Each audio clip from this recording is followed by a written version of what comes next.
Bismillahirrahmanirrahim. Assalamualaikum warahmatullahi wabarakatuh. Hari ini kita masih membahas tentang bangun ruang sisi lengkung. Seperti kita ketahui, bangun ruang itu ada dua jenis, yaitu bangun ruang sisi datar dan yang kedua adalah bangun ruang sisi lengkung.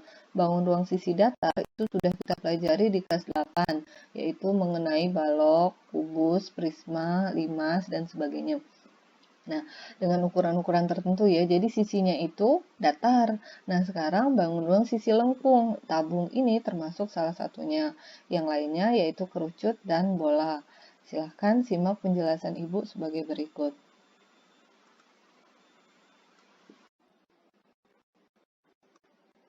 Baik, kita akan menggambar tabung dulu. Kemarin sudah Ibu ajarkan menggunakan GeoGebra. Di sini Ibu mengajarkannya dengan ukuran tertentu saja ya, nggak kayak kemarin ukurannya bisa dirubah. Hari ini Ibu akan mengajarkan tentang membuat silinder atau membuat tabung dengan ukuran tertentu. Begini, misalnya Ibu ambil sini dengan jari-jarinya misalnya 2, maka terbentuklah sebuah tabung. Nah, di sini kita perhatikan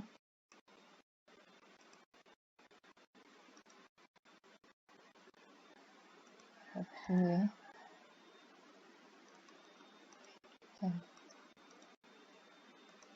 Nah, maksudnya tabung ini, apa yang kalian ketahui tentang tabung ini?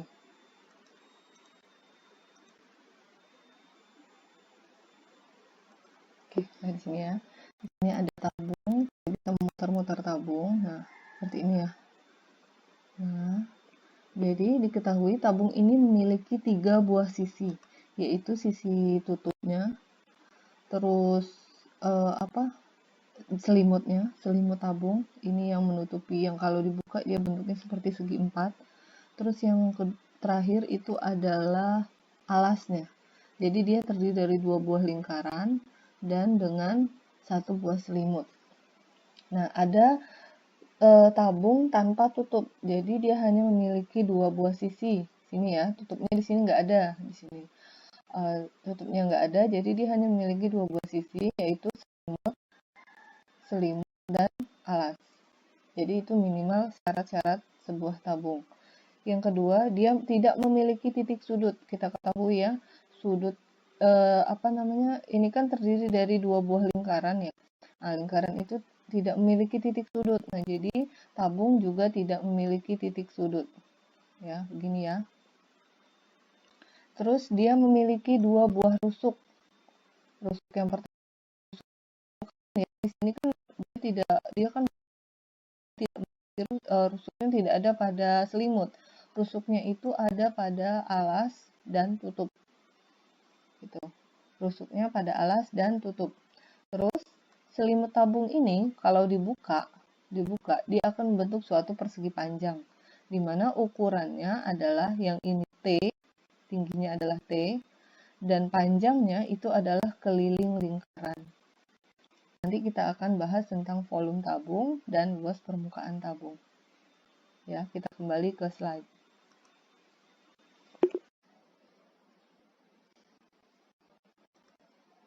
Baik, setelah kita membahas tentang unsur-unsur tabung tadi, jadi tabung itu terdiri dari tabung dengan tutup dan tabung tanpa tutup.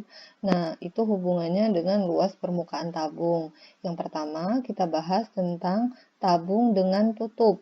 Yang ada tutupnya berarti dia terdiri dari 3 sisi, yaitu sisi alas, sisi tutup, dan selimut. Maka luasnya adalah 2 kali sisi alas.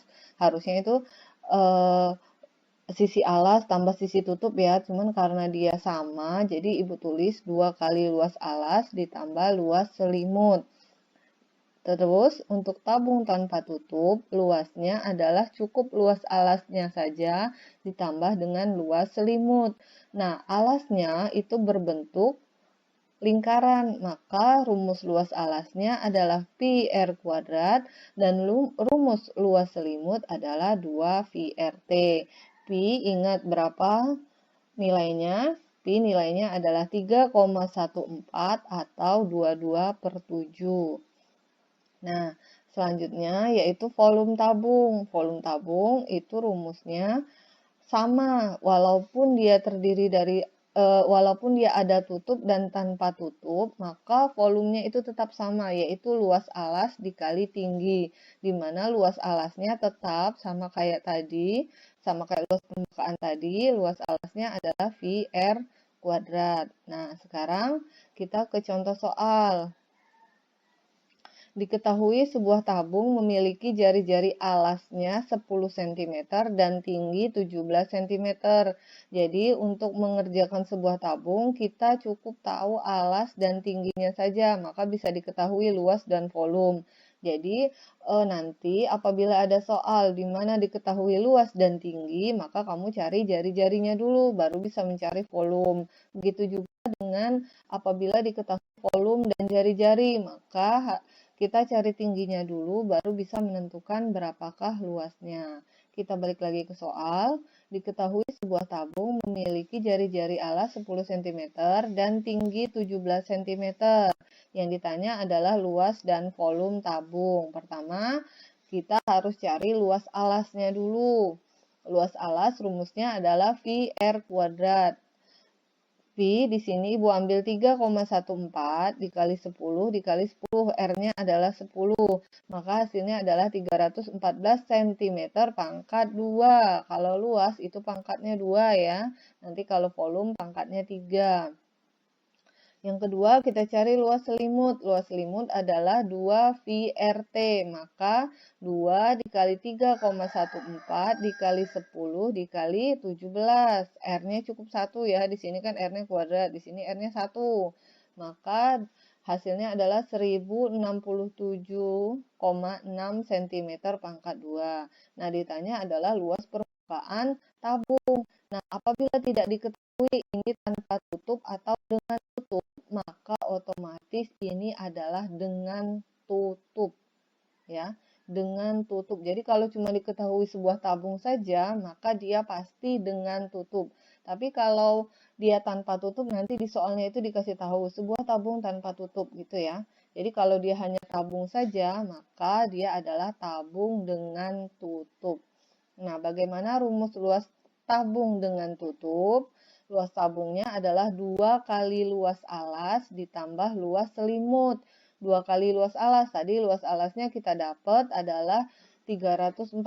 Maka karena dengan tutup, maka harus ada duanya ya. Jadi 2 kali yaitu alas dan tutupnya. 2 kali 314 ditambah 1067,6.